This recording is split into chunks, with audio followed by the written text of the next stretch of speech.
الرحمن الرحیم۔ یہ ریڈیو قطر ہے۔ اب آپ محمود احمد سے خبریں سنیے۔ ابتدا میں پیش خدمت ہیں اہم خبروں کی سرخیاں۔ صاحب اسم امیر نے مختلف ملکوں کے صدور کو ان کے ممالک کے یوم آزادی اور چین کے صدر کو ان کے ملک کے قومی دن کے موقع پر مبارکباد کے برقی پیغامات ارسال کیے ہیں۔ آج پورے ملک میں قطر کی پہلی منتخب شورا کونسل کے براہ راست اور آزادانہ انتخابات کے لیے ووٹ ڈالے جا رہے ہیں۔ قطر پیٹرولیم QP نے دنیا کے مختلف ممالک کو مائع قدرتی گیس LNG سپلائی کرنے کے متعدد معاہدوں پر دستخط کیے ہیں، جن سے قطر کی ایندھن کی عالمی مارکیٹ میں بڑھتی ہوئی اہمیت کا پتہ چلتا ہے۔ اور وزارت صحت کی رپورٹ کے مطابق ملک کے اندر کرونا وائرس کے مزید 93 مریض صحت یاب ہو گئے ہیں، جس کے بعد شفا پانے والے افراد کی مجموعی تعداد اب 2,34,855 ہو گئی ہے۔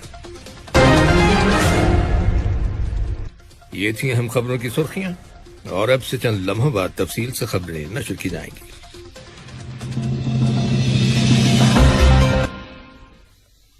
لیجیے اب آپ تفصیل سے خبریں سنیے۔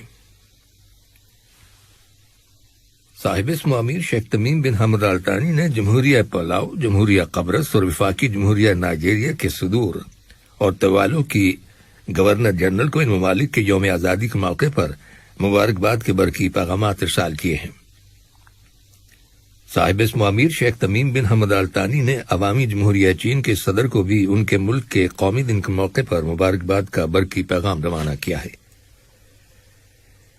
نائب امیر شیخ عبداللہ بن حمد آل ثانی نے بھی جمہوریہ پالاؤ، جمہوریہ قبرص، وفاقی جمہوریہ نائجیریا کے صدور اور توالو کی گورنر جنرل کو ان کے ممالک کے یوم آزادی کی مناسبت سے اور عوامی جمہوریہ چین کے صدر کو ان کے ملک کے قومی دن کے موقع پر مبارکباد کے برقی پیغامات روانہ کیے ہیں۔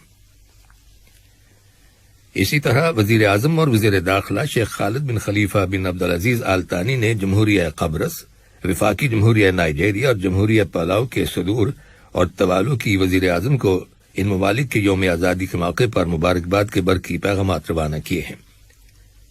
وزیر اعظم اور وزیر داخلہ نے عوامی جمہوریہ چین کے وزیر اعظم کو بھی ان کے ملک کے قومی دن کے موقع پر مبارکباد کا برقی پیغام ارسال کیا ہے۔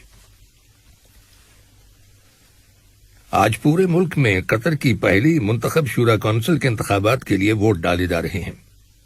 یہ ملک کے اندر ہونے والے پہلے براہ راست اور آزادانہ الیکشنز ہیں، جن کے ذریعے آئندہ شورا کونسل کا انتخاب عمل میں آئے گا۔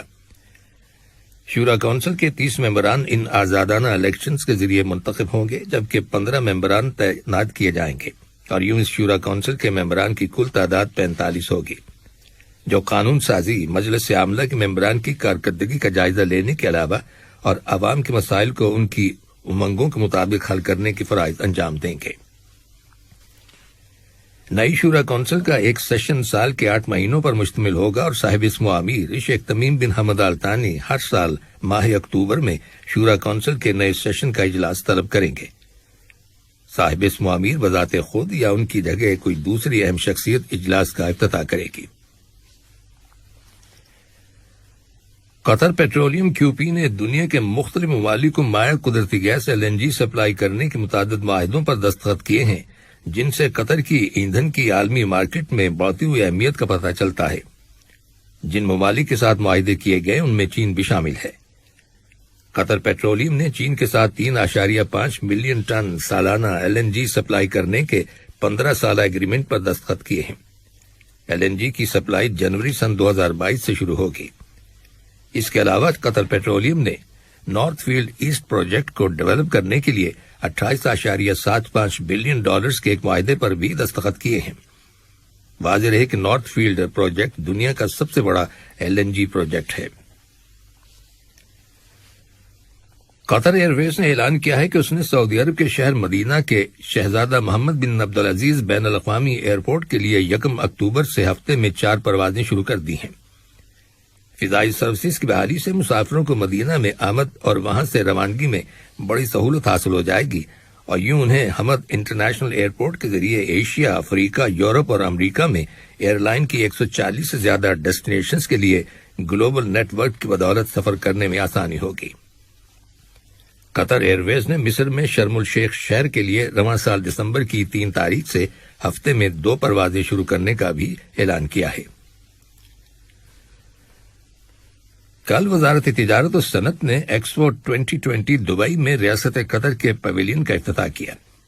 ایکسپو 2020 1 اکتوبر 2021 سے 31 مارچ 2022 تک جاری رہے گا۔ اس کا سلوگن ہے connecting minds creating the future, یعنی ذہنوں کو جوڑنا، مستقبل کی تشکیل۔ قطر کے پیویلین کا سلوگن ہے قطر دا فیوچر از ناؤ، یعنی قطر کا مستقبل اب سے ہے۔ اس موقع پر وزارت تجارت اور صنعت کے انڈر سیکرٹری سلطان بن راشد الخاطر نے ایک بیان میں کہا کہ قطری پیویلین ایکسپو میں شریک مختلف ممالک کے ساتھ تجارت، صنعت اور سرمایہ کاری کے شعبوں میں تعاون کو مضبوط بنانے میں ایک پلیٹ فارم مہیا کرے گا۔ انہوں نے مزید کہا کہ قطر اس سال کے بین الاقوامی ایکسپو میں اپنی شرکت کے دوران تمام شعبوں، خاص طور پر قومی صنعتوں، حکومتی سروسز میں ڈیجیٹل تبدیلی اور مختلف تخلیقی صلاحیتوں کو اجاگر کرنے کے لیے پرعزم ہے۔ وزارت صحت کی رپورٹ کے مطابق ملک کے اندر کرونا وائرس کے 92 نئے کیسز رجسٹر کیے گئے ہیں، جن میں سے 62 کا تعلق مقیم لوگوں سے ہے، جبکہ 30 کیسز کا تعلق ان ٹریولر سے ہے جو حال ہی میں بیرون ملک سے دوحہ آئے ہیں۔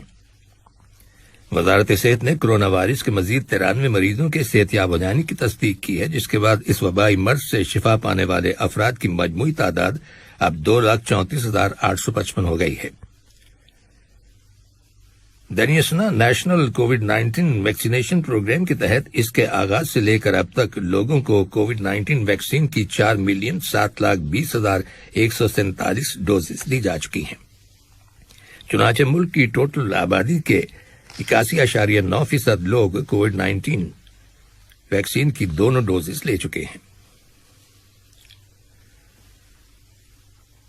قطر کی کابینہ کے حالیہ فیصلے کے مطابق ملک کے اندر کرونا وائرس کی روک تھام کے لیے نافذ کی گئی پابندیوں میں بتدریج کمی کرنے کا نیا مرحلہ کل اتوار کے دن سے شروع ہو رہا ہے۔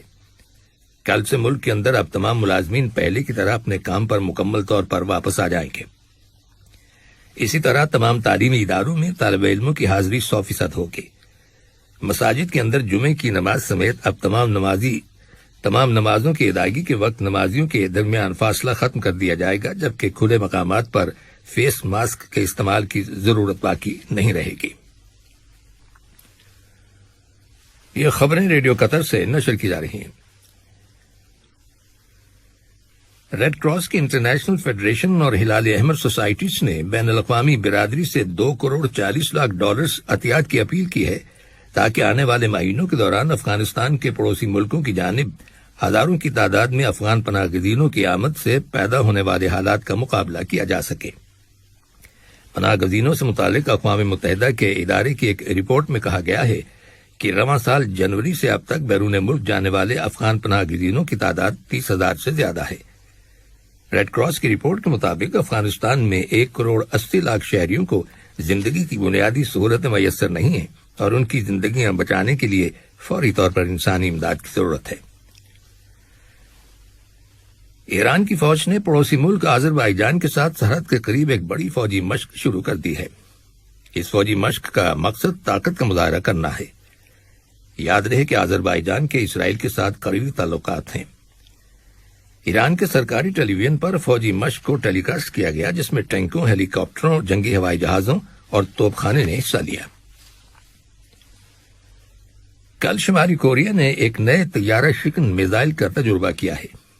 سرکاری میڈیا کے مطابق ایک ہفتے کے دوران یہ دوسرا تجربہ ہے۔ اس سے 2 روز پہلے شمالی کوریا نے ایک نامعلوم ہائپرسونک میزائل کا تجربہ کیا تھا۔ اور رومانیہ کے ایک ہاسپٹل میں آگ لگنے سے 7 افراد ہلاک ہو جانے کی خبر ملی ہے۔ رپورٹس کے مطابق 1 سال سے بھی کم عرصے میں رومانیہ کے ہیلتھ کیئر کی فیسلٹیز میں آگ لگنے کا یہ تیسرا واقعہ ہے۔ رومانیہ کے جنوب مشرقی بندرگاہی شہر کنسٹنٹانا کے اس ہاسپٹل میں لگنے والی آگ پر قابو پا لیا گیا ہے۔ آگ لگنے کی وجہ تاحال معلوم نہیں ہو سکی۔ آخر میں اہم خبروں کی سرخیاں ایک بار پھر سن لیجیے۔ صاحب اسمامیر نے مختلف ملکوں کے صدور کو ان کے ممالک کے یوم آزادی اور چین کے صدر کو ان کے ملک کے قومی دن کے موقع پر مبارکباد کے برقی پیغامات ارسال کیے ہیں۔ آج پورے ملک میں قطر کی پہلی منتخب شورا کونسل کے براہ راست اور آزادانہ انتخابات کے لیے ووٹ ڈالے جا رہے ہیں۔ قطر پیٹرولیم کیو پی نے دنیا کے مختلف ممالک کو مائع قدرتی گیس LNG سپلائی کرنے کے متعدد معاہدوں پر دستخط کیے ہیں، جن سے قطر کی ایندھن کی عالمی مارکیٹ میں بڑھتی ہوئی اہمیت کا پتہ چلتا ہے۔ اور وزارت صحت کی رپورٹ کے مطابق ملک کے اندر کرونا وائرس کے مزید 93 مریض صحت یاب ہو گئے ہیں، جس کے بعد شفا پانے والے افراد کی مجموعی تعداد اب 2,34,855 ہو گئی ہے۔ ریڈیو قطر سے خبروں کا آج کا پہلا بلیٹن ختم ہوا۔